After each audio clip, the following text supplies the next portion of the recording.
जब कांग्रेस उम्मीदवार के लिए टीवी के राम मांगने पहुंचे थे वोट। उत्तर प्रदेश में लोकसभा चुनाव को लेकर सियासी दलों के बीच शाह मात का खेल जारी है।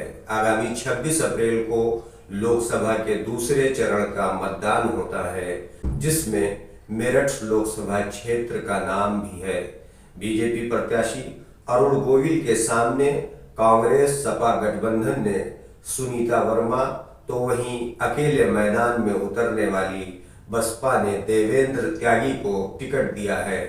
सभी उम्मीदवारों की किस्मत आगामी 26 अप्रैल को ईवीएम में कैद हो जाएगी। चुनावी माहौल के बीच एक बार फिर टेलीविजन धारावाहिक रामायण में भगवान राम का किरदार निभाकर चर्चित हुए अरुण गोविल की चर्चा तेज हो गई है। अरुण गोविल 35 साल पहले राम के नाम पर ही वोट मांगने यूपी के प्रयागराज गए थे।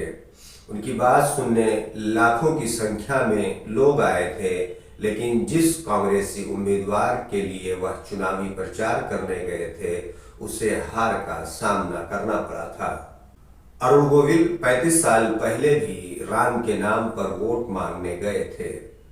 80 के दशक में राम के किरदार से मशहूर हुए अभिनेता अरुण गोविल उत्तर प्रदेश में प्रचार करने पर उस वक्त वह कांग्रेस के तत्कालीन उम्मीदवार के लिए प्रचार करने गए और जय श्री राम का नारा लगाकर वोट की अपील की थी, लेकिन उनकी अपील असरदार साबित नहीं हुई। जिस उम्मीदवार के प्रचार के लिए वह पहुंचे थे, उसको मुंह की खानी पड़ी। पूर्व पीएम लाल बहादुर शास्त्री के बेटे सुनील शास्त्री के लिए किया था प्रचार। दरअसल 1984 में अमिताभ बच्चन प्रयागराज की इलाहाबाद सीट से जीत हासिल की थी, लेकिन बाद में बोफोर्स घोटाले को लेकर हुए विवाद के चलते उन्होंने अपने पद से इस्तीफा दे दिया था। इस घटनाक्रम के बाद 1988 में उनकी जगह नए संसद चुनने के लिए उपचुनाव हुआ था। इस चुनाव में कांग्रेस ने पूर्व प्रधानमंत्री लाल बहादुर शास्त्री के बेटे सुनील शास्त्री को टिकट दिया था।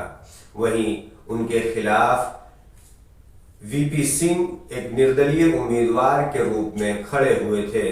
सुनील शास्त्री को विजयी बनाने के लिए अभिनेता अरुण गोविल को विशेष रूप से चुनाव प्रचार के लिए प्रयागराज लाया गया था।